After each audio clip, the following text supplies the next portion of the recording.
иқтисодиёт яке аз рукнҳои асосии рушду пешрафти ҳар як кишвар, кафили ҳаёти осоиштаи ҷомеа ва некуаҳволии мардум маҳсуб мешавад. мутаассифона ҳастанд ашхосе ки бар хилофи қонуни ҷумҳурии Тоҷикистон дар бораи амнияти озуқаворӣ таҳти рақами 671 аз 29 декабри соли 2020 фаъолият намуда, дар пайи ба даст овардани даромади муфт ба истеҳсол ва хариду фурӯши молу маҳсулоти пассивату муҳлати истеъмолияшон гузашта машғул гардида, бо ин амалашон ба пояҳои иқтисодии давлатдорӣ ва хоҷагии халқи кишвар зарари ҷиддӣ мерасонанд. 16 майи соли 2023 аз тарафи кормандони раисати Кумитаи давлатии амнияти миллии ҷумҳурии Тоҷикистон дар якҷоягӣ бо мутахассисони агентии стандартизатсия, сертификатсия, метрология ва нозироти савдо ва маркази санитарии эпидемиологӣ дар вилояти Хатлон дар ҳудуди шаҳри Бохта рейди муштарак гузаронида шуд. Дар ҷараёни роҳандозии санҷиши вижа муайян карда шуд ки дар анборхонаи ҷамъияти саҳомии пӯшидаи комбинати шир воқеъ дар шаҳри Бохта миқдори муайяни маҳсулоти хӯрокаи пассифат ва муҳлати истеъмолияшон гузашта ғайриқонунӣ нигоҳдорӣ карда мешавад. ҳамаи маҳсулот ба ширкати тиҷоратию истеҳсолии ширинаки шаҳри Хуҷанд тааллуқ дошта, аз тарафи намояндаи он дар шаҳри Бохтар Ниязов Бурҳон Мирбақоевич соли таваллудаш 1985 зода ва иstiqomatkунандаи шаҳри Бохтар кӯчаи Кайҳонавардон бинои 62 хонаи 8 ба нуқтаҳои фурӯши шаҳру ноҳияҳои вилояти Хатлон тақсим карда мешуданд. خیلی که شما میبینید در انبار محصولات هایی که دیده میشود صنایع استعمالیشون گذاشته شده در انبار نگاه داشته میشود. در عموم محصولات هایی که شما میبینید در انبار از طرف سمیف دلیر از شهر خوجند به ولایت ختلون وارد کرده میشود و از طرف سمیف دوران این محصولات ها حساب کرده شده نرخنامه گذاشته میشوند. محصولات های خوراکواری که در انبار دیده میشود در حدود ولایت ختلون تقسیمات شده من نظارتش رو میبرم. зимни санҷиш дар байни маводи озуқавории болозикр маҳсулотҳои навъҳои Кенди Голд, Бодоми, Коинс, Ҳессанс, Лилия ва намудҳои дигари шириниҳо дарёфт карда шуд. Ташхис муайян кард ки тарзи нигаҳдории маҳсулот ва шароити нигоҳдошти онҳо ба талаботи меъёр ва қоидаҳои санитарии гигиенӣ умуман ҷавобгӯ нест. ҳамчунин маҳсулоти ширинии муҳлаташ гузаштаро дар бастаҳои нав ҷой карда такроран тамғагузорӣ ва бе нишондоди санаи истеҳсолу муҳлати истеъмол ба фурӯш мегузоштанд.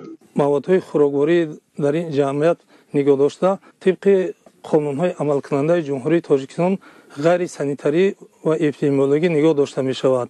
дар сурати истифодабарии ин маводҳо ба бемориҳои гуногун оварда мерасонад. маҳсулотое ки дар анбор нигоҳ дошта шудаанд аз қабили печени, аз бисёр ширин, ҳалвоҳо ва рагальник муҳлати истифодабарияшон аз муҳлати нигоҳдорӣ гузашта рафтанд ва дар шароити номутобиқ нигоҳ дошта мешавад.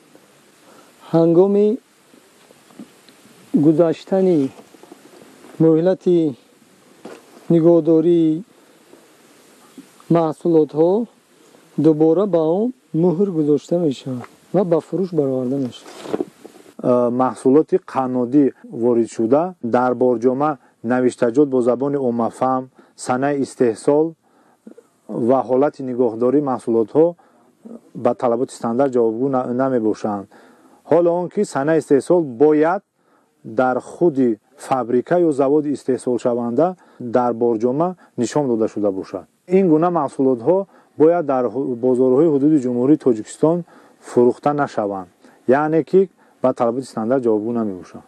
ҳамзамон зимни рейди муштарак дар ҳудуди ҷамъияти саҳомии пӯшидаи комбинати шири шаҳри Бохтар фаъолияти ғайриқонунии ду цехи истеҳсоли машруботи спиртии пассифат ки ба соҳибкорон Набиев Аюбҷон Абдуллоевич соли таваллудаш 1989, зодаи ноҳияи Бобоҷон Ғафурови вилояти Суғд ва Алиев Қудбулло Чиллаевич ҳоҷи Қудбулло соли таваллудаш 1963, зодаи ноҳияи Рудаки истиқоматкунандаи шаҳри Бохтар кӯчаи Ваҳдат бинои 54 хонаи 8 тааллуқ доранд, ошкор гардида миқдори 11347 адад зарфи шишагини машруботи спиртии пассифат мусодира карда шуд. муайян карда шуд ки дар ин цехҳо зиёда аз 10 нафар кормандон фаъолият дошта, дар як шабонарӯз зиёда аз 1000 адад зарфи машруботи спиртии пассифат аз қабили навъҳои Тоҷикистон, Шоҳона, Ржаная, Хлебная, Белый айс, Туркистан, Своя водка, умуман зиёда аз 60 номгӯ ки ба саломатии инсон хатарнок аст, истеҳсол карда мешуд.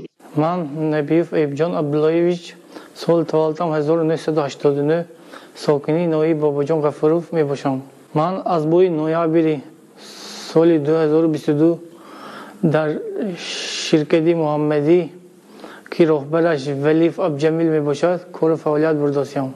شرکت محمدی مشروبات های اسپریتی استحصال می کند. من در سیخ مشروبات های اسپریتی شهر بختر کار فعالیت می برم. شرکت ما عرق‌های غیر استانداردی، عرق کیکلیک، کنیاک کشور، شاهانه، چورنی آیس، کنیاک تاجیکستان، عرق سیلور، کیکلیک و عرق تاجیکستان استحصال میکند. در یک شبانه روز 600 دانه عرق غیر قانونی استحصال کرده می شود. از کرینیکی کنیاک و دیگریش عرق می باشد.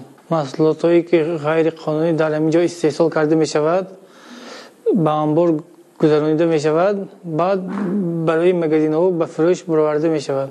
من علیف قطب‌الله رهبر شرکت جدیمیم سامان. شرکت ما دایر به استحصال نوشاکی‌های اسپریتی مشغول است و سیخی که استحصال داریم این با طلبات گیگینی سانیتاری جوابگو نیست. در سیخ من 6 نفر کارگر کار میکند. ما در یک روزانه 350-400 دانه محصولات استحصال میکنیم. дар натиҷаи ташхис аз тарафи озмоишгоҳи маркази ташхисии тоҷикстандард ва корхонаи воҳиди давлатии хӯроквории вазорати саноат ва технологияи нави ҷумҳурии тоҷикистон маълум шуд ки маҳсулоти истеҳсолнамудаи ин цехҳо аз рӯи таркиб сифат ва қувватнокӣ ба талаботи истеъмолӣ ва ҳуҷҷати меъёрии шартҳои умумии техникии машруботи спиртӣ мухолифат мекунанд. ҳамин машруботи спиртӣ ки ғайриқонунӣ истеҳсол мешаванд ба саломатии инсон зарари ҷиддӣ дошта аз шаҳрвандон хоҳиш карда мешавад ки аз ҳамин истеъмоли машруботҳои спиртӣ худдорӣ намоянд. таҳқиқи қазияи мазкур нишон дод ки соҳибкорон Набиев Аюбҷон, Алиев Қутбулло бо шарикони тиҷоратии худ дидаву дониста барои ба даст овардани даромади муфт талаботи қонунҳои ҷумҳурии Тоҷикистон дар бораи риояи ҳуқуқи истеъмолкунандагон, дар бораи бехатарии маҳсулоти хӯрокворӣ ва регламенти техникии ҷумҳурии Тоҷикистон дар бораи тамғагузории маҳсулоти хӯроквориро вайрон намуда, машруботи спиртии бесифат ва ба саломатӣ хатарнокро ба фурӯш мебароварданд. дар ҳамоҳангӣ бо фаъолияти бо мақомоти ҳифзи ҳуқуқ, махсусан рависати кумитаи давлатии амнияти миллии ҷумҳурии Тоҷикистон дар вилояти Хатон, ҳолатҳои ба фурӯш баровардани молу маҳсулотҳое ки ба саломатии инсон хавфу хатар доранд муайяну ошкор карда шудааст. мувофиқи хулосаи мутахассисини соҳа, машруботҳои спиртие ки аз ҷониби ин шаҳрвандон ба фурӯш бароварда шуда ба саломатии инсон хатарнок буда фурӯши онҳо қатъиян муайян аст. вобаста ба ҳолатҳои зикр гардида аз ҷониби рависати кумитаи давлатии амнияти миллии ҷумҳурии Тоҷикистон дар якҷоягӣ бо прокуратураи вилояти Хатон бо муддати 109 нисбати Набиев ва Алиев парвандаҳои ҷиноятӣ оғоз ва айни ҳол бо ин парвандаҳои ҷиноятӣ тартиб пешакӣ идома дорад. оид ба ҳолатҳои зикр гардида бо дастрасии моддаи 209 қисми 2 кодекси ҷиноятии ҷумҳурии Тоҷикистон парвандаи ҷиноятӣ оғоз карда шуда тафтишоти пешакӣ идома дорад. рушди иқтисодиёт, таъмини ниёзҳои иҷтимоӣ ва солимии ҳар як сокини ҷумҳурӣ ба масъулиятшиносӣ ва ҳалолкории соҳибкорону тоҷирони кишвар алоқамандии зич дорад. мутаассифона наворҳои дар боло нишон дода шуда собит менамоянд ки ашхоси алоҳида бо мақсади ба даст овардани даромади муфт на танҳо волояти қонунро зери суол мебаранд, балки саломатии ҳар як ҳамватани хешро зери хатар мегузоранд. табиист ки амали бад ҳеҷ гоҳ пӯшида намемонад ва гунаҳгор ҳатман дар назди қонун ҷавоб хоҳад гуфт.